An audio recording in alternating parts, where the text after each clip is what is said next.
Welcome back to the drive to Dayton. I am TJ Peatross with NEO Spotlight here with my lovely co-host Michael Roth over at Prep Hoops Ohio. We just got done with the first full week of the regular season here in Ohio. Yeah, and excited to get into it. And with the start of the season, Roth, it kind of gave me an idea, right? To pose a question to you. And when does the high school basketball season really start? A lot of times you hear people, with the NBA say that it doesn't really start until the Christmas games. That's when everyone's kind of, shifting their focus over to the NBA. Do you think we see some of that here in Ohio with the high school season or what? Absolutely. I mean, as great as some of the early season events have been, it isn't the same with teams still playing high school football championships that just ended this Saturday, and teams are still figuring out who they want to be. So my answer to this question was the NEO Christmas Classic, an event I've attended probably the last 6 or so years. Always a fun time. You get some of the top teams across Northeast Ohio. You got Sonny Johnson going crazy.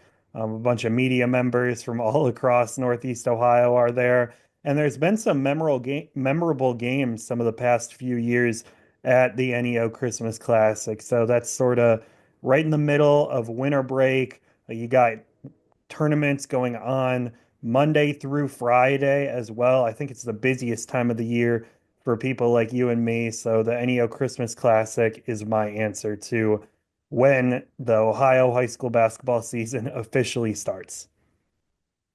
Yeah, and I'm going to kind of piggyback off that a little bit. It seems like around the holiday tournaments and those big events is when you start to see bigger crowds, more people in attendance, and it's also when you get to see some of these teams figure out exactly what they have. Right, the rotation starts to get a little thinner. Teams start to really find their groove, find their rhythm, uh, and I think because of the quality of play picks up a little bit. I think the crowds pick up, the energy picks up. And a lot of that, just people coming over from football. I feel like we get a lot of casual sports fans here in Ohio who can't tell you anything right now about high school basketball because, they're still hungover from the football season. But I always joke around with people here in the area that it doesn't really feel like basketball season starts until I see my guy Matt Gula over at Cleveland.com, friend of the show, one of the more talented media people we have here in Ohio, does a phenomenal job covering a plethora of sports up here in Cleveland. But when I see him frantically running from one end to the other, to get a good shot or, to change ends at halftime, that's when I feel like, the season's finally picked up. I like that answer for sure. So, fun way to start the show, and we'll move into last week's recap. I'll start. I spent Tuesday and Wednesday at Kentucky high school games, so no need to get into that. And then over the weekend, there were a couple events down in Southwest Ohio, starting at the Rich Kid Memorial Classic. Kettering Fairmont took down Dunbar in a tight one. Evan Gentili had a team high 19 points in the win. Cincinnati St. Xavier defeated Chaminade Julian in a battle of GCL squads. And stop me if you've heard this before. It was a defensive battle in a GCL game as Brendan Deely and David Cartwright led each team with 11 points apiece. Then Pickerington Central got a win over Cincinnati LaSalle by 15. Sophomore Landon Evans won MVP honors. And Trotwood Madison takes down Kettering Alter to end the night. Maybe a bit of a surprise for some people. Jermeel Atkins, a Kentucky football commit, had a big game for the Rams. And then in the Body Armor Classic down at Indian Hill, they fell to Expression Prep based out of Huntington, West Virginia. But freshman Rocco DeSanto had 36 points on 10 made three-pointers for Indian Hill. He's one of the top shooters in the 2028 class. He'll be a guy to watch out for. Indian Hill is 0-2 to start the year, two tight losses. We'll see if they can turn it around. And then on Sunday, both you and I were at the Ohio Prep Conference Session 1. We saw Spire defeat AIA. Jackson Williams out of Atlanta was a standout for Spire, as well as Sean Register, a local product, a 2024 grad out of Eastlake North. And then Luke Shaw was a standout for AIA Prep. And in the second game of the day, Western Reserve defeated Andrews Osborne Academy. Anthony Thompson and Trey Cady are some notable former OHSAA stars playing for Western Reserve. And a kid out of Iowa, CJ Stinson, had a big game for Western Reserve. So just wanted to give a little quick shout out to the Ohio Prep Conference teams because we were both at that game. Lots of talented players who are going to be playing at the college level between those four teams. So it was a good day of basketball. And TJ, you had a couple Northeast Ohio midweek games and an out-of-state trip for you this weekend. Yeah, it was a bit of a slower week, I thought, here in Ohio, which makes sense when you think about how many, really big opening weekend events we have.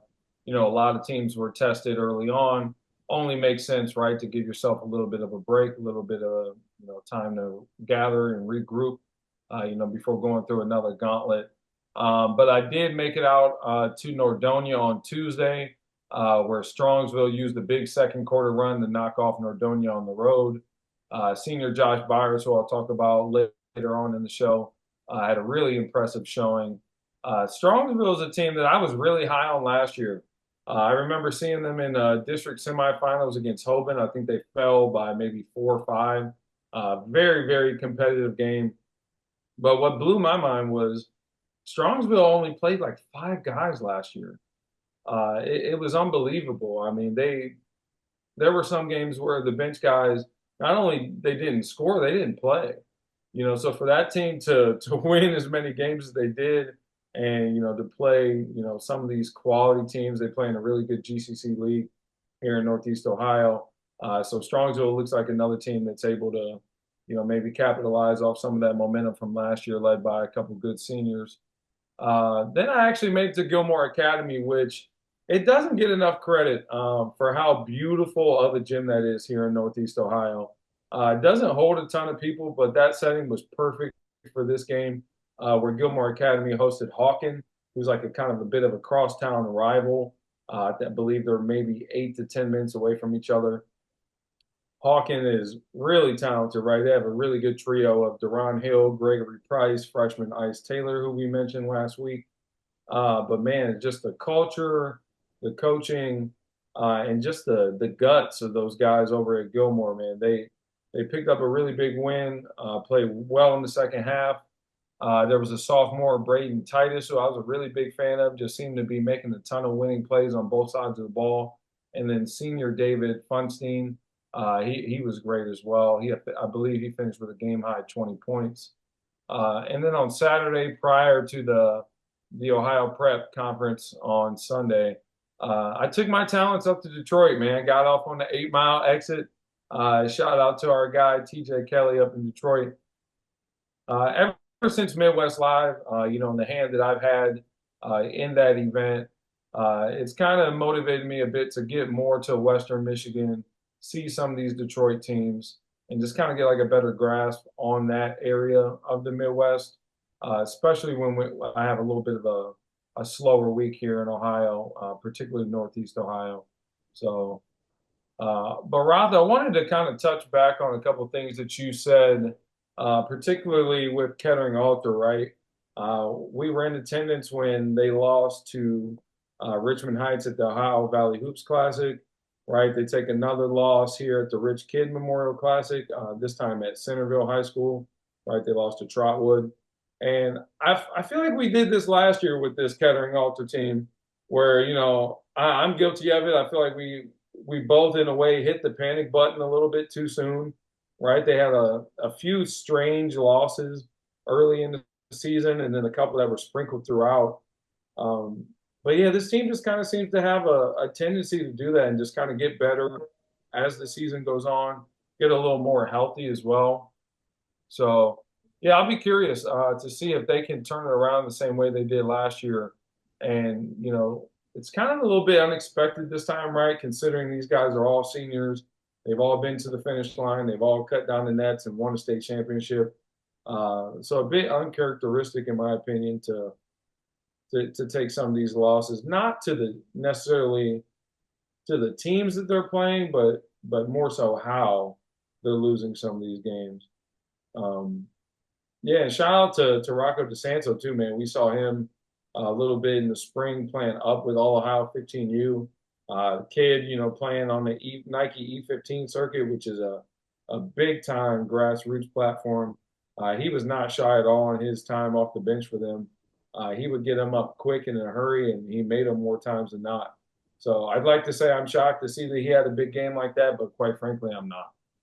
Yeah, you kind of worded that Kettering Alter question like a buy or sell question, which is going to be our next topic. But I mean, speaking of Kettering Alter last year, I mean, they defeated Jonathan Alder, Cincinnati, Wyoming, Youngstown, Ursuline, and Maysville by an average of 24 points per game during their playoff push. They were playing basketball at better than anybody else in the state to end the season.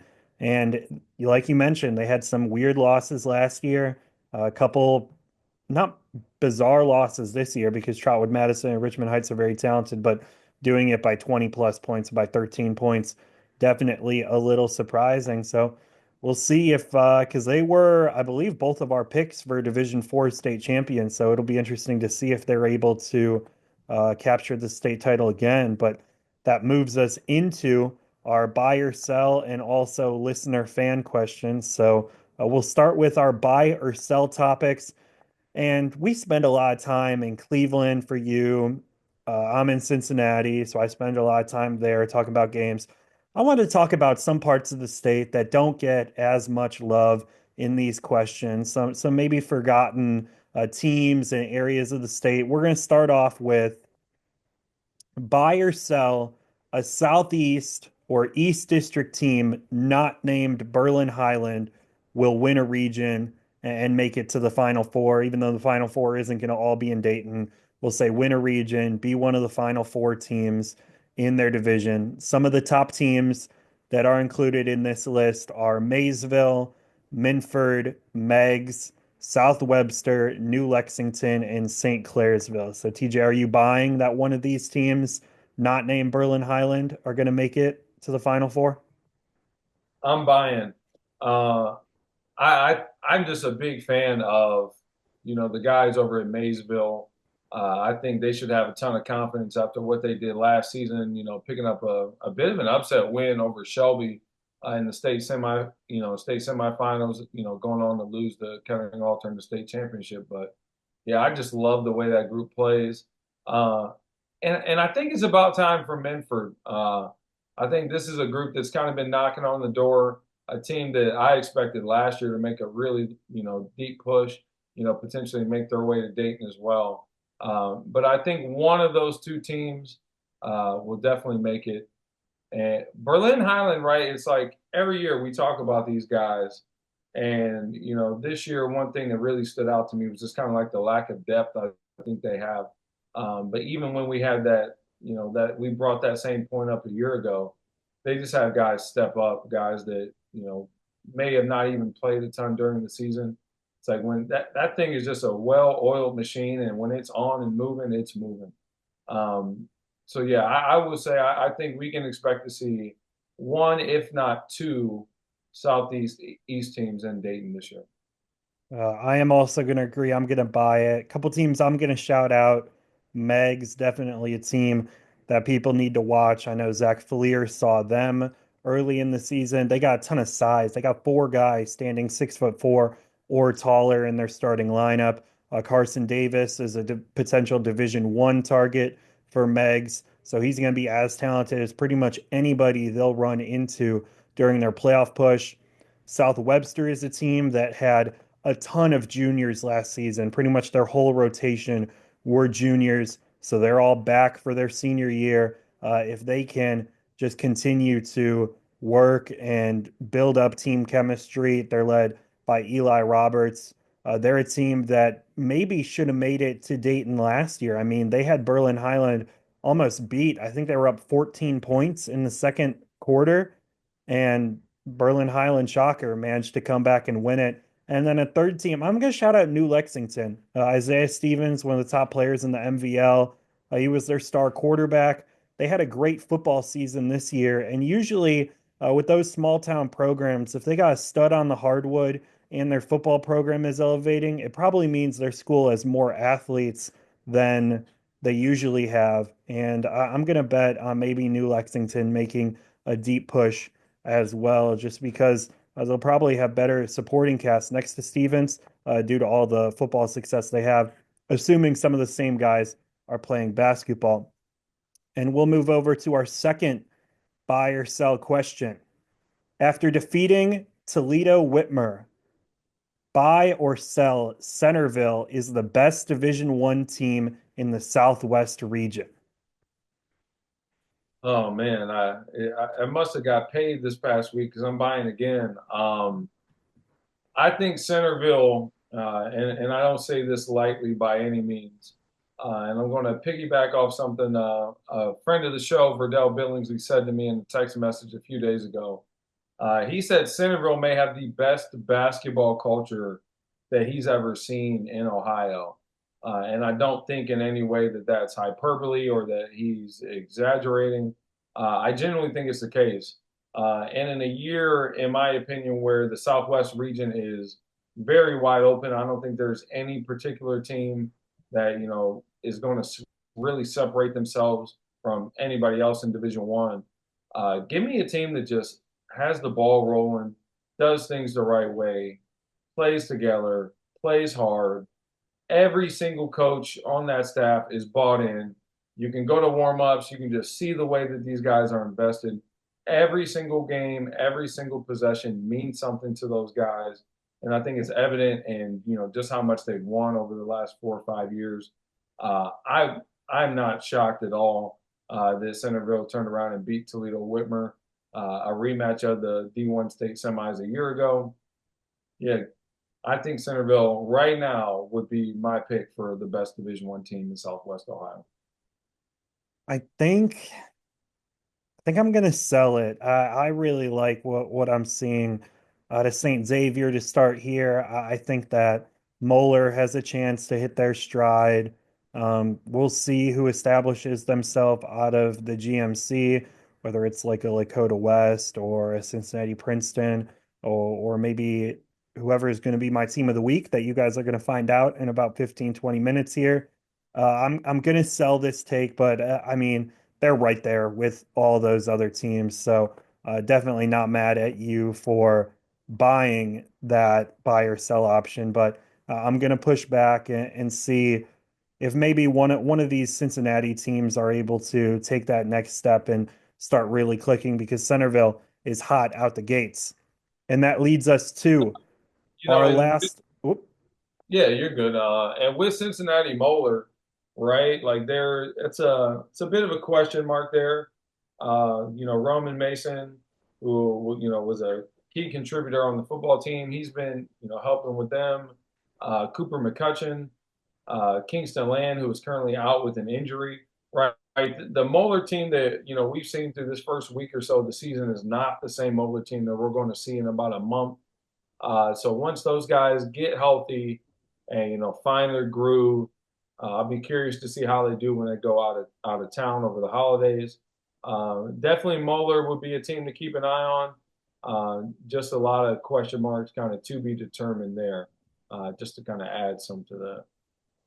absolutely. But if Moeller and Centerville play in the playoffs, we all know who Jason Morrow will be rocking with.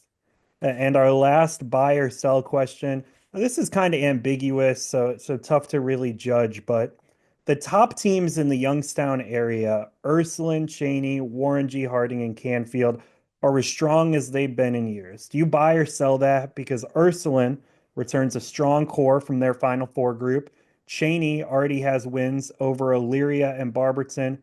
Warren G. Harding defeated Canton McKinley and Canfield has wins over Cheney, Ursuline, and Holy Name. So, do you think these teams are maybe going to make a little bit more noise than we've been accustomed to seeing Youngstown area teams in the past 5 or so years in the playoffs?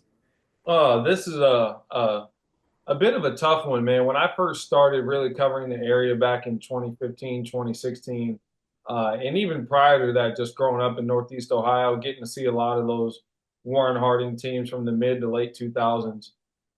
the Mahoning Trumbull County used to have like dudes, man. When I tell you that Warren Harding on a year-to-year basis, would have like a plethora of Division I guys. There'd be a couple of random kids. You got kids over at LeBray or Ursuline. Warren JFK had a nice run at, back then as well.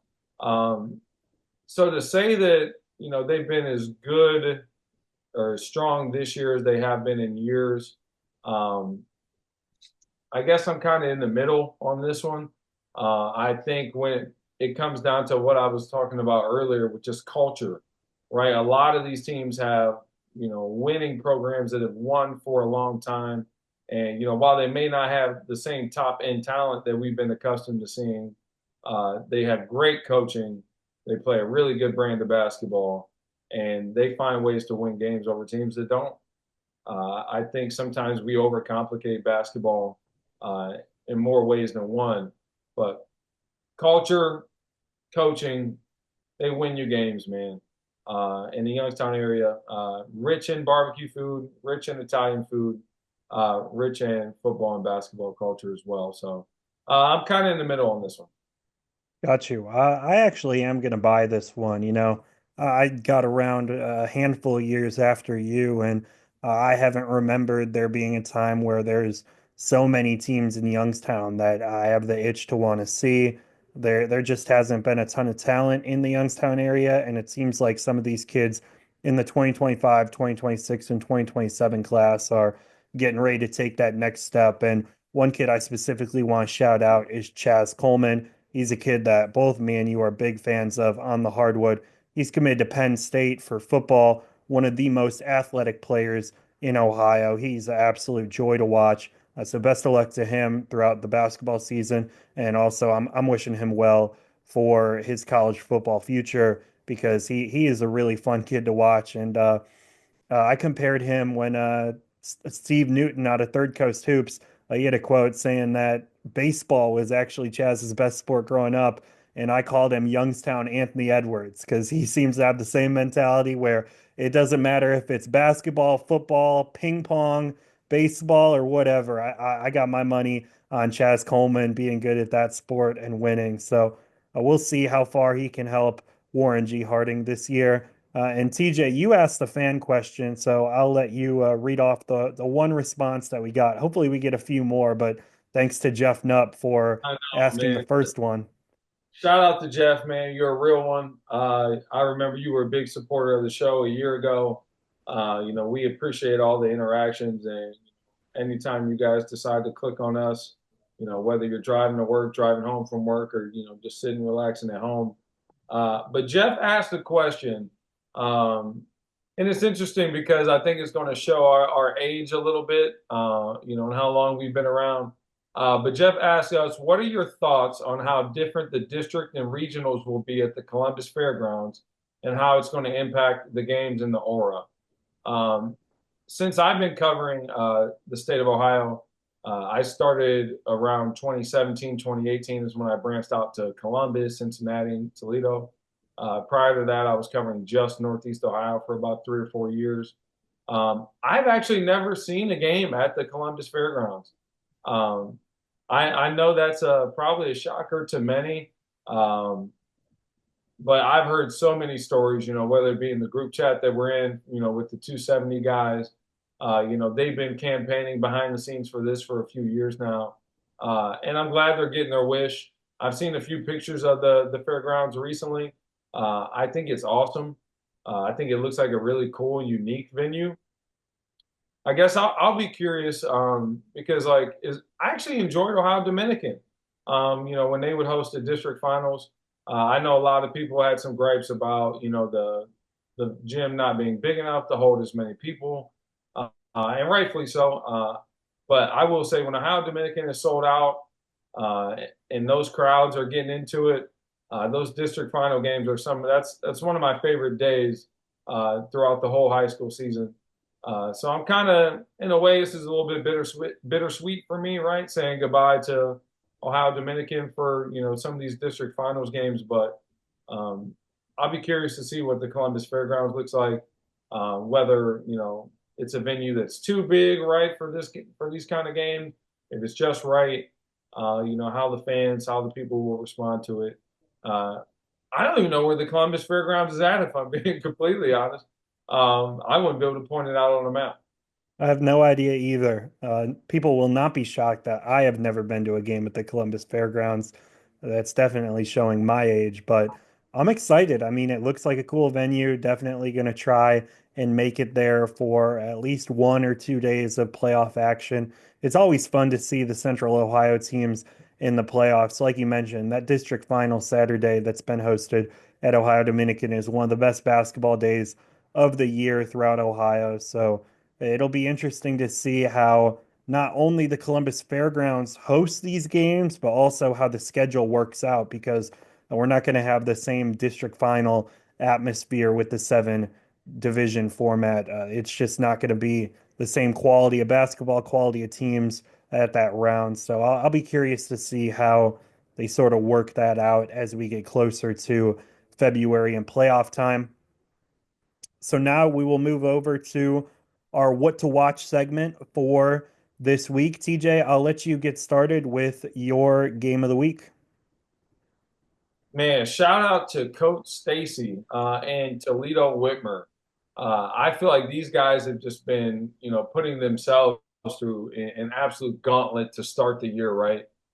They played Reynoldsburg at Reynoldsburg as a part of the All Ohio Hoop Showcase. Uh, and I've seen people online, talking about the lack of fans and attendance at some of these high school games.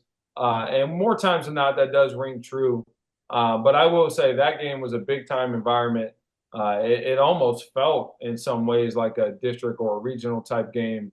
I thought it was a lot of fun, right? Whitmer ended up, not being able to come back and take down Reynoldsburg, but I thought they showed a lot of fight, especially in the second half of the fourth quarter.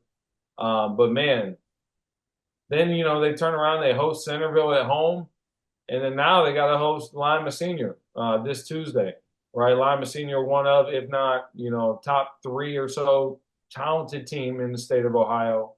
It's God, man, I don't know if there's can be a more brutal way to start your season than what Whitmer's doing. Uh, and honestly, I think their back is up against the wall right now, right? These guys, you played two of the big dogs so far in the state. You've been on the wrong end of both of those, right? Now it's soul searching time. I know it's early, but it's time to figure out who you are, right? I don't think you want to really lose three of these kind of marquee games this early in the season, right? You have Antoine West, who's been battling, some health issues. I think it's his Achilles, right? We're hoping that he can get back to 100%. But this is a group that's got to figure it out. And I think a really great way of doing that would be on Tuesday against Lima Senior. Quickly, I'm going to run through some events that are taking place here in Northeast Ohio and Central Ohio. Uh, there's a really cool concept, man. Shout out to Coach Spears over at Columbus South. But they've been doing the Columbus versus Dayton event. I believe this is the second year of it over at South High School, where they pick about 4 or 5 teams from the Columbus City League and match them up with about 4 or 5 teams from the Dayton City League. With just the sheer amount of events that we get throughout the high school season in Ohio, I think it's cool when we get an event that has some significance, right, or has some sort of a theme. I think it gives the kids an added incentive to really compete, to play hard. Not that they should need it, right, but I do think it makes these games a little bit more fun when you have something like that to play for. Then you have the Greenwich Classic, which has been a staple in the Akron area for quite some time. 2 games that I was intrigued by were Archbishop Hoban against Coach Futch and CVCA, as well as Barberton, the host school, taking on Walsh Jesuit. And then lastly, shout out to the guys over at the Hall of Fame City Hardwood Classic. They have an event at Massillon Washington High School. I believe you went there last year, right, for a few games, Roth, or maybe you were there the whole time. Yeah, I was there all day. Fun event. Got to see some Akron Canton area teams I wouldn't otherwise see. Great hospitality from the guys running the event. They actually asked me if I was going to make it back up this year. Unfortunately, I'm not, but I'll let you handle the preview for this event. Yeah, and they are, first class guys that do a really good job with this event. I went a few years ago, definitely enjoyed my experience there. Um, Three games that I think people should be tracking, keeping an eye on. St. Ed's at Hoover, right? I think those are two of, the most well-coached teams in Northeast Ohio. Very unique brands of basketball. Followed up with Glen Oak and Brunswick. And then lastly, you have Mentor against the host school of Massillon, which is coming off the football season. They should be getting all those football guys back, and hopefully they're ready for basketball because Mentor is always going to be Mentor. Very difficult to prepare for a team like that. But definitely, yeah, those are two events that if you're in the Northeast Ohio area, you don't got much going on Saturday. Would highly recommend getting out to support one of those events if you can. All right. And before I give out my game of the week, I wanted to shout out, you mentioned Toledo Whitmer's tough start to their season. Shout out Westerville North as well. Their first three games, they took down Richmond Heights, then they played a heartbreaker at Olentangy Orange, and then came up to Cleveland and took a competitive loss to Cleveland St. Ignatius. So we'll talk about Ignatius a little bit later on the show, but big shout out to Westerville North. They have played, them and Toledo Whitmer have played the toughest opening three-game schedules in the state. Shout out to them. We love seeing big games with some of the most talented teams in the state against each other. And credit to those teams for not running from any tough competition. But my game of the week, it's going to be one I'm attending on Tuesday. It's Botkins at Russia. These are two teams that have been to Dayton within the last 5 years. I expect a sold out crowd at Russia. I would be very disappointed if it is not. These are two small town communities that love basketball. They've developed a handful of college players over the past few seasons and have a few college players left on their roster this year. Russia comes in as the favorite, but we'll see if Botkins can get a road win. Really excited for this one. Never been to a game in this entire conference. So excited for my first experience. A few leagues love basketball the way the Shelby County Athletic League loves hoops. So should be a fun one on Tuesday night. And then a couple events down my way this weekend, starting off with the battle in the 740. I attended that one last year. Some games of note for the 2 day event on Saturday. Columbus Walnut Ridge takes on Huntington, West Virginia. Should be a lot of talent on the floor. Walnut Ridge loaded as usual, and Huntington, West Virginia gave Olentangy Liberty a tough game last year at this event. Ironton takes on Fairfield Union, fresh off a football state championship. The Fighting Tigers are led by Sean Terry and Braden Schreck. Both of them are football state champions. Kettering Alter, like we mentioned earlier, they've had a bit of a tough start to open up the season. They're going to take on Ashland Blazer, one of the top teams in Kentucky, led by Liberty commit Xander Carter. I expect that one to be high scoring.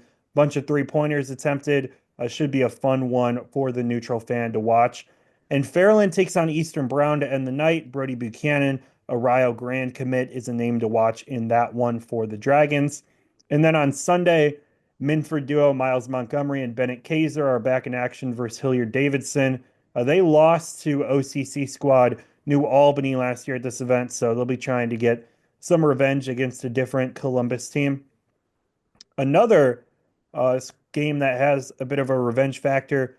Wheelersburg and Harvest Prep rematch after Harvest Prep won a tight one last season. Wheelersburg returns 2026 duo Landon McGraw and Braylon Rucker against the Harvest Prep squad looking to get back to Dayton. They're led by Brandon Roddy, Antoine Pollard, and company. And finally, the John Turner Classic at Newport. I'll be attending this Saturday as Harvest Prep, Cincinnati Taft, Cincinnati Winton Woods, and Cincinnati Princeton are all in action against Kentucky squads. I'll have the recap of that event on the next episode of the Drive to Dayton next week. So we are moving on to our players and team of the week. TJ, will get started with your player of the week. With my player of the week, I decided to go with the kid that I actually saw That's one thing I want to try and maybe take, make an emphasis on this year is, acknowledging and rewarding kids that I've seen, kids that do things the right way, kids that just flat out play hard and compete, right? And a guy that just, I think, is the epitome of all of those things is Josh Byers over at Strongsville. He scored a game high 32 points in a road win over Nordonia. I think he's one of the better available kids in Northeast Ohio. He's a perfect example of, you know, why you should see kids in multiple settings, right? You see him in AAU, right? Has a tendency sometimes to blend in a little bit. You see him with his high school team. You really get to see what the kid is made of. I think he's a coach's dream. Kid plays hard, makes the right play. Everything is off of 2 feet. I think he's made some big strides as a shooter, particularly off the catch, and just a kid who's really good at just keeping the game simple. Attacks in straight lines. You know, when he draws two, he kicks the open shooters. Finished at the rim. He had a very efficient 32 points, and it was pretty cool. He got to do it alongside his younger brother, who was a freshman and who also starts for Strongsville. So, like we mentioned earlier, man, keep an eye out for those guys. I think they got a chance to be, one of the better teams in Northeast Ohio yet again. I didn't attend any OHSAA games this week, so I couldn't follow you in picking a team or player that I watched in person this week.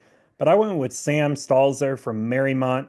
The junior averaged 17 and a half points and 3.5 steals per game in Marymont's 2 wins over Blanchester and Indian Hill. I watched Stalzer with Shining Star Price 16U during the grassroots season, and I was a big fan. I mean, he's a wing guard who is physical. He makes shots from the outside, wasn't afraid to make the extra pass. He was unselfish, liked how he competed on both ends of the floor.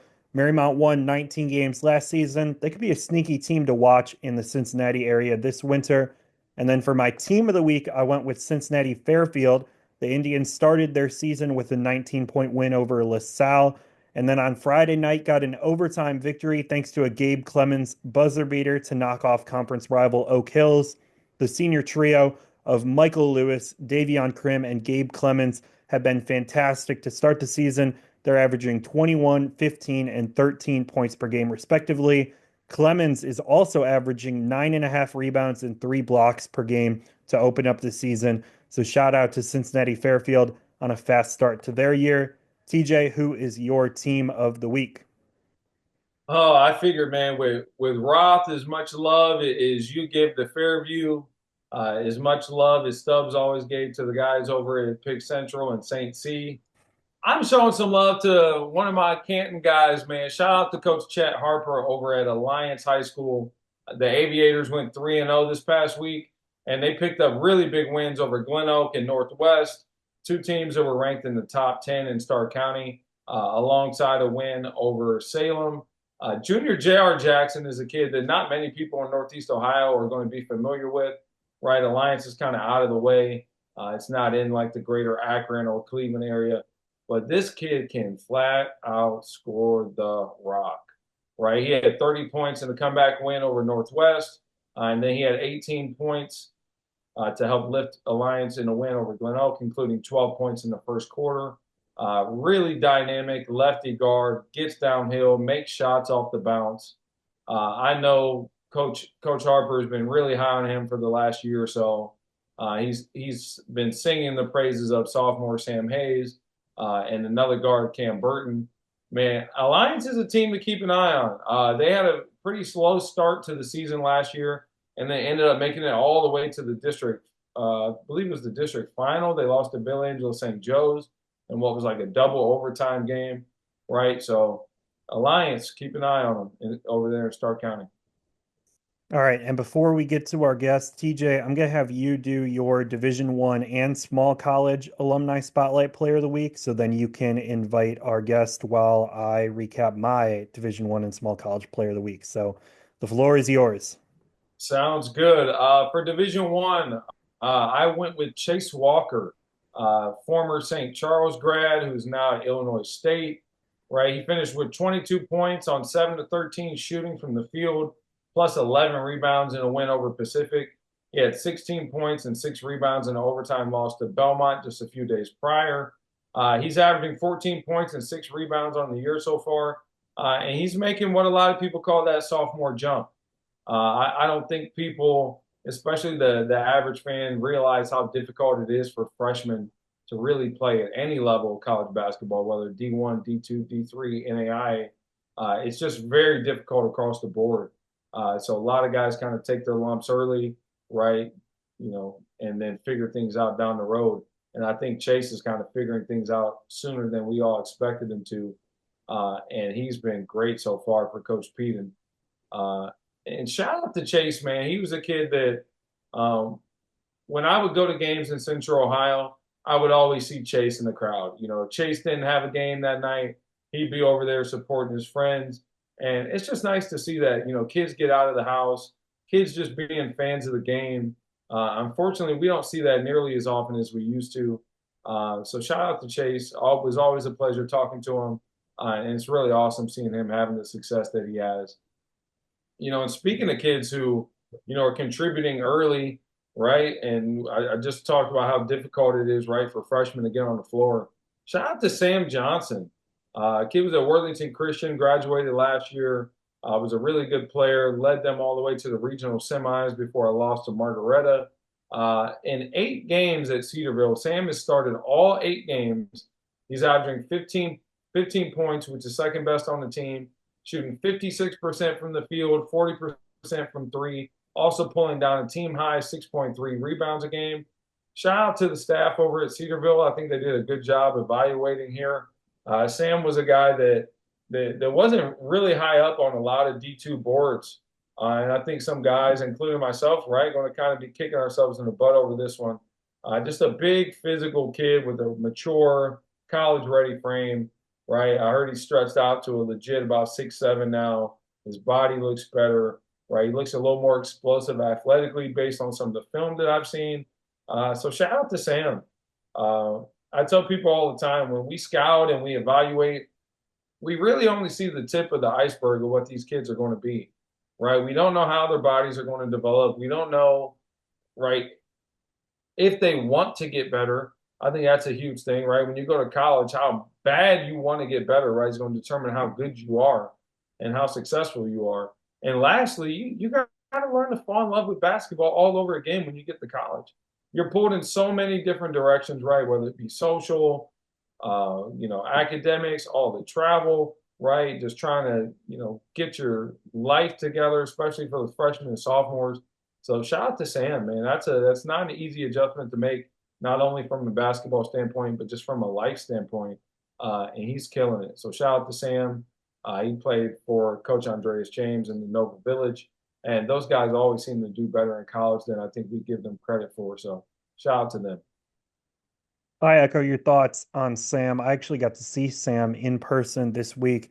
He had a strong game against Walsh. Just like you mentioned, body looks better. He's shooting the ball with more confidence. The Cedarville had a fast start to their season despite going through a coaching change this summer.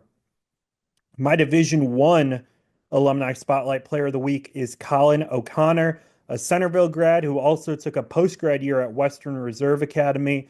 He's come into Stony Brook and hit the ground running. O'Connor won CAA Freshman of the Week for a second time this season, scoring 13 points with 2 rebounds and 2 assists versus Air Force.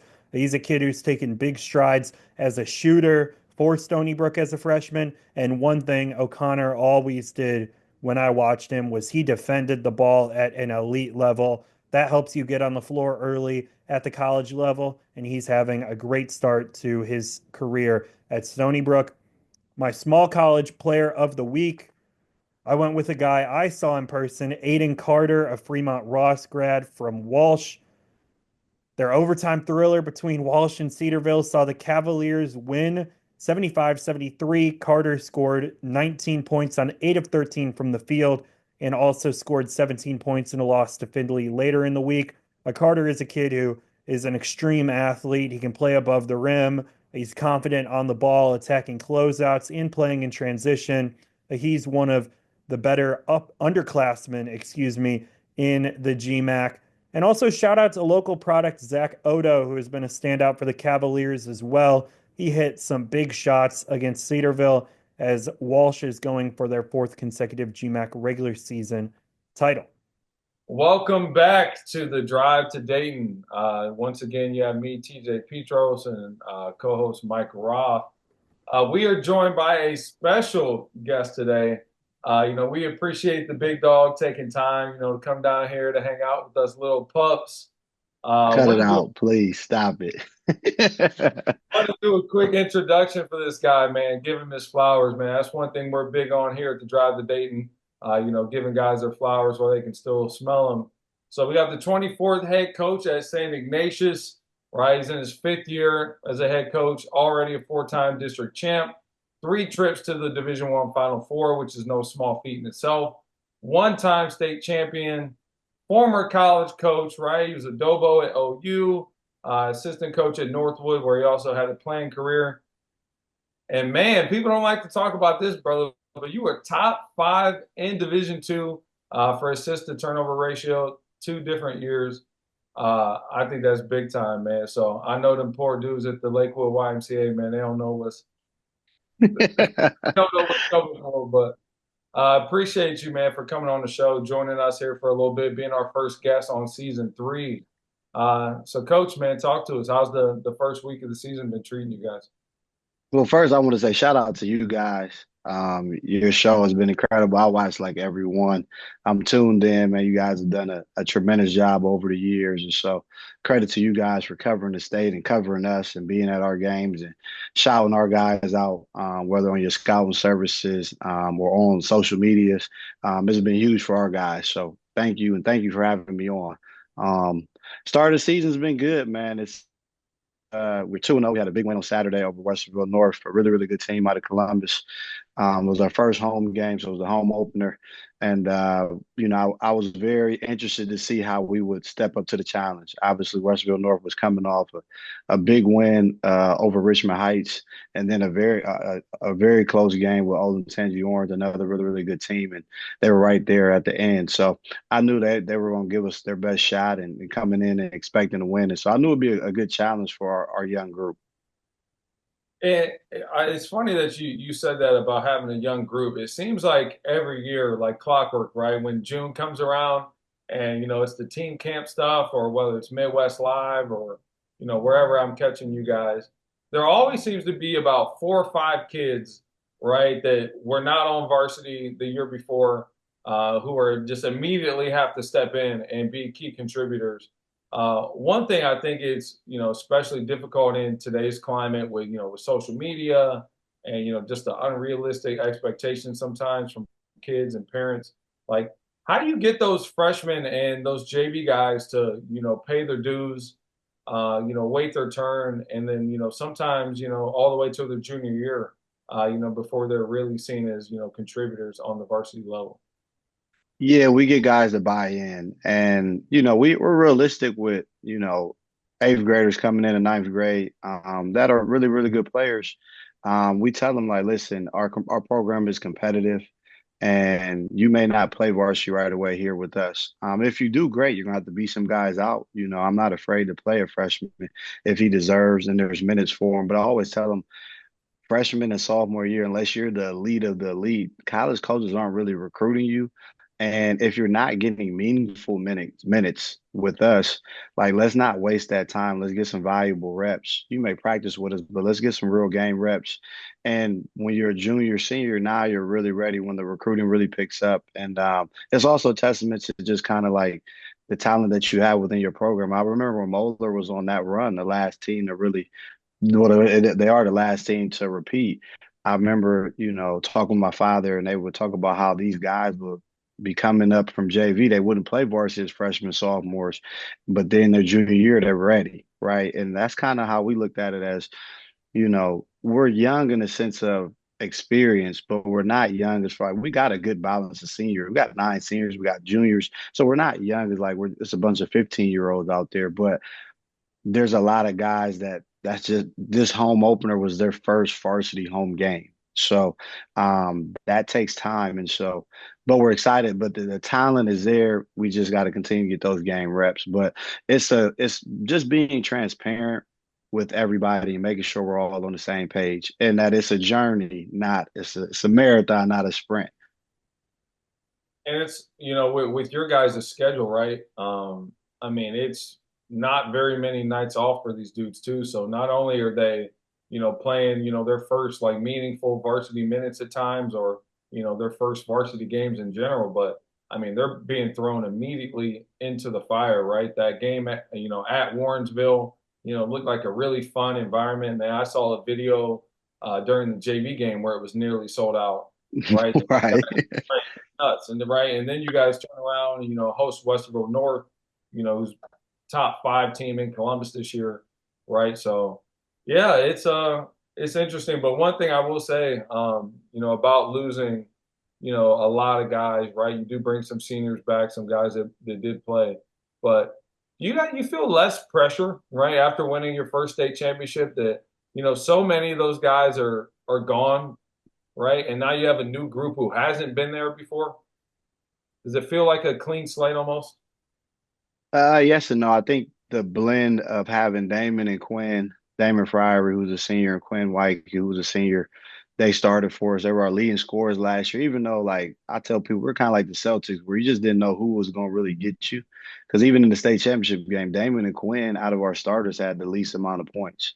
Matt Ellis came off the bench. He was our second leading scorer, and Jack was our leading scorer. Reese Robinson, but they were all outscored those guys.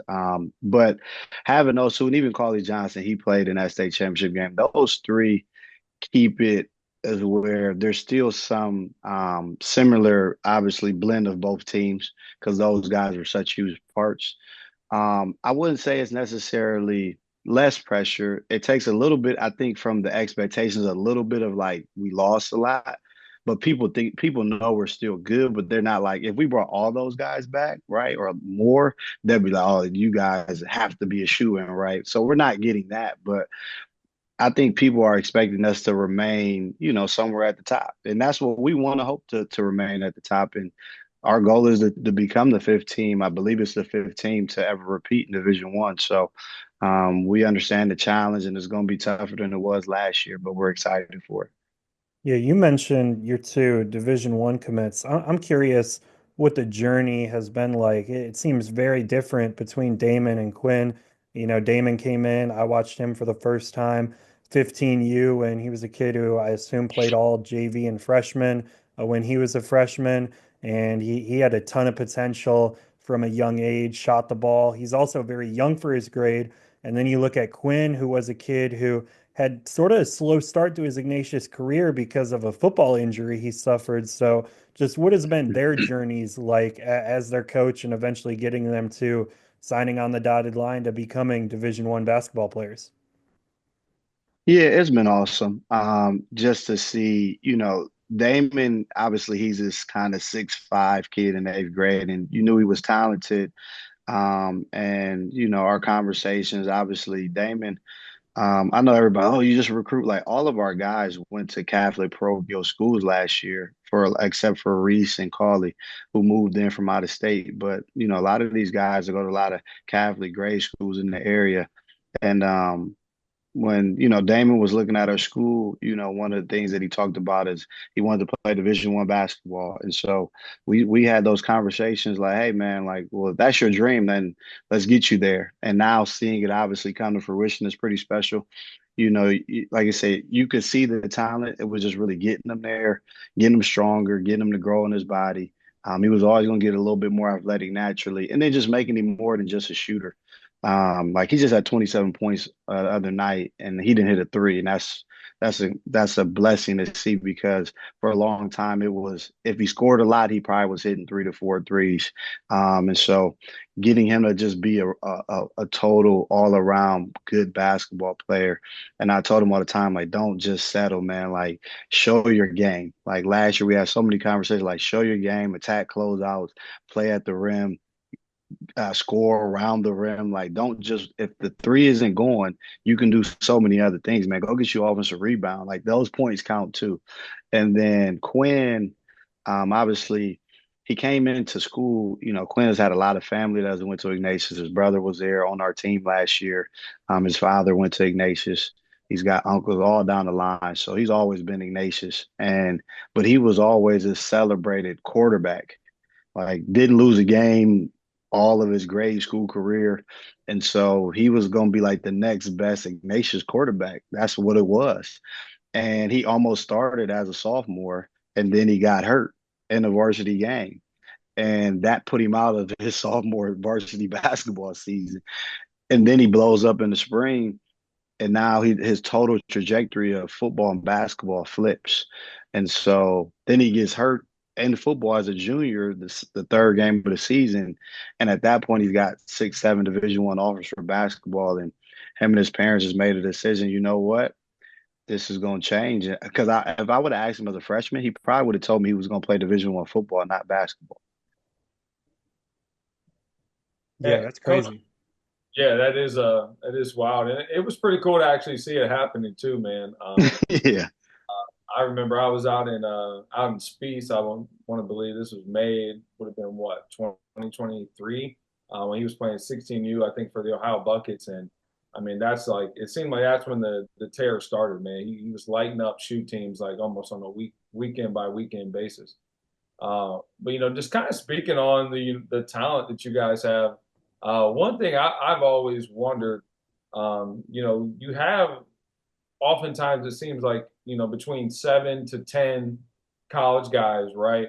Guys that are going to play college basketball at some point, right? Whether freshman, sophomore, junior, senior. Um, and I'm like, man, how do you play that many guys? It's like you got 10, 11 dudes, and sometimes, guys 7 through 11 aren't, haven't really separated themselves. Like, as a coach, how do you find that balance within your rotation as the season progresses? Defining rotation, especially you got to think, man, I'm learning in real time. Obviously, I coached in college and I had different roles. Like you talked about Doble at Ohio, video guy, University of Florida. I was assistant on D2 level, GA. So I worked under a lot of guys, but I was never a head coach. And so I remember telling my brother, like, this is going to be one of the toughest things, even for you, is finding your rotation amongst guys that are all talented. And you think, okay, he can help us here, he can help us there. But once the minutes start rolling down in the game, you're like, oh snap, it's 3 minutes left in the first quarter, and this guy hasn't got in. And now you're in the second quarter. Okay, this guy still hasn't got in. So it's a blessing. It really is. But what helped me last year, because I remember 2 years ago we were really, really deep. We had Ace Buckner and all those guys that ended up leaving. But I said we got to change that rotation. And so I told guys early, one of the things we were going to be very strict about was we're playing 10 guys right when the scrimmages start. Like, if you're not in that top 10, listen, as somebody maybe gets hurt or maybe they're not producing, at that point, if you're playing well in practice, then maybe we give you a look. But we're going to give these 10 guys an opportunity. And to know, I think it pays off when guys know what they're going to get coming into a game. Like, they know when they're going to enter the game, right? Like, okay, at 4 minutes, I'm going to get so and so. And that helped us a lot last year. Even amongst like Jimmy Thomas, who's starting for us now, did not play a bunch. He was our 11th guy. So, here and there, Jimmy played, but he wasn't in the top 10. So he didn't play a lot. And we're kind of that way this year now. Again, because we had a couple of injuries, it's changed a little bit at the start of this season, but I've been very adamant. We're playing 10 guys. Like, we can't play 12, 13 guys. It's just nobody's going to benefit off of it. Yeah, I remember during the COVID year, I watched you guys and you had like 5 or 6 guys who were out because of COVID. You were taking different buses down to Hilliard, and that was Oh, that was just a crazy game.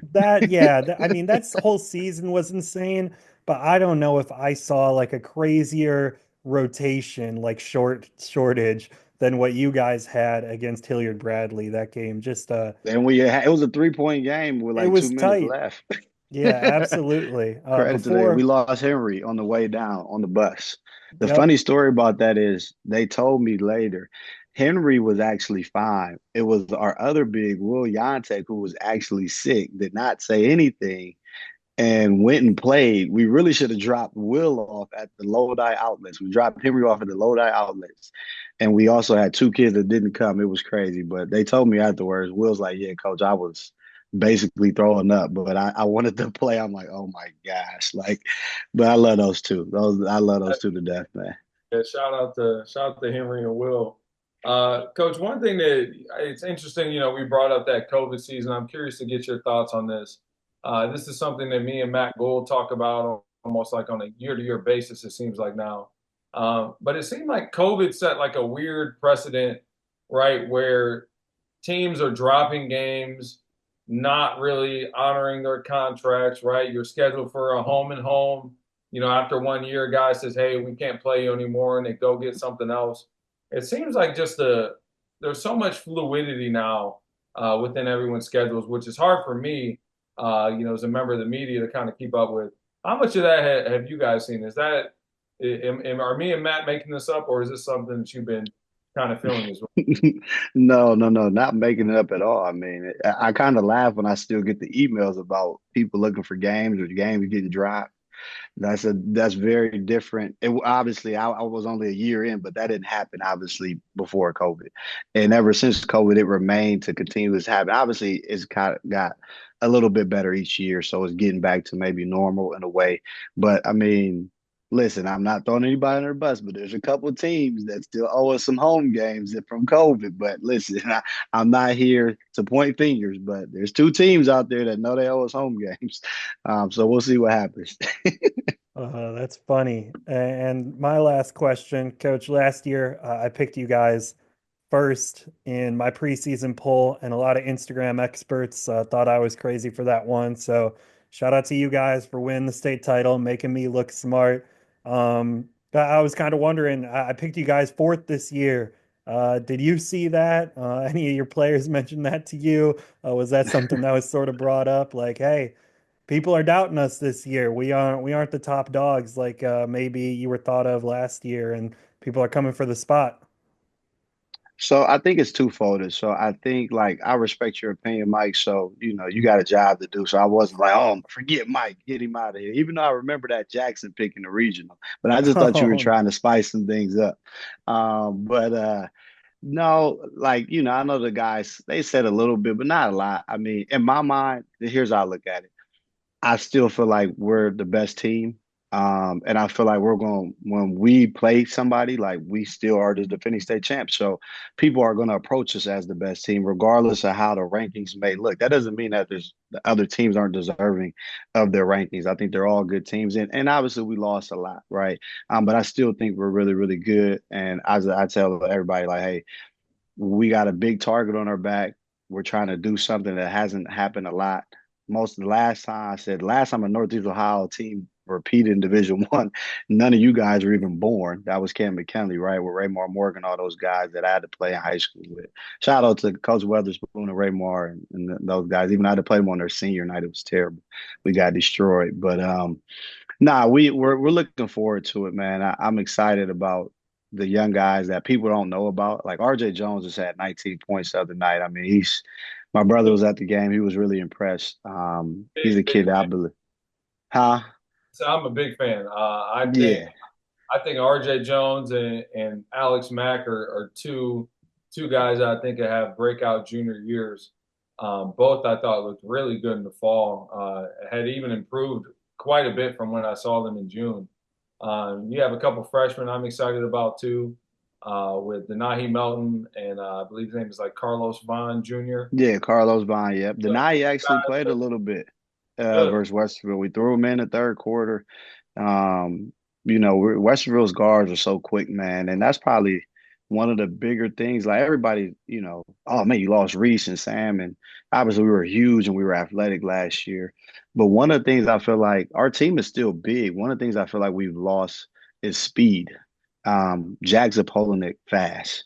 Sean Martin, football player, fast. Matt Ellis, fast. Like, no, they were smaller, but they were fast. And we don't, so putting Denai in there just helped us a little bit against some of their pressure. He did good in a couple minutes, made two free throws, almost had an assist. So those guys, the JV team, if you see my JV team, you're like, oh, they got a really good JV team. And hopefully those guys can continue to progress. But nah, Mike, hey, we'll take four. Hopefully we can end one. No, no, no ill. Like I'm not upset. Like Olin Tangi, I do know the teams though. Olin Tangi Orange and Whitmer and Reynoldsburg, I believe, are the three. Yep. They're all really good. And we scrimmage Whitmer. Obviously we play Reynoldsburg here in a week and a half.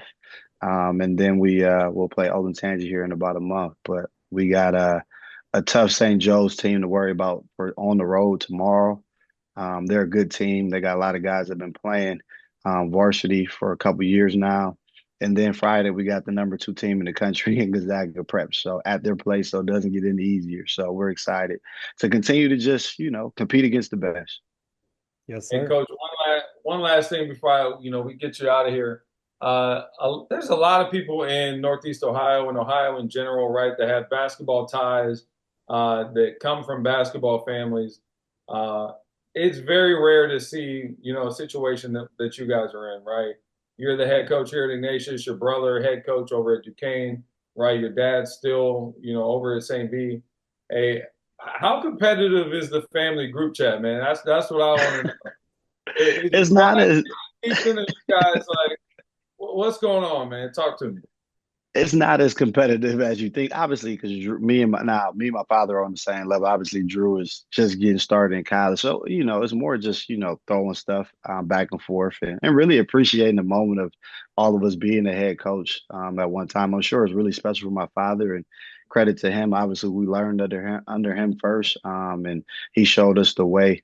But my dad has been joking with me that if I beat him this year he won't play me anymore because that the series will be even and he's not going to let me get up on the series. So we'll see what happens if we win this year and what happens if will he play us next year.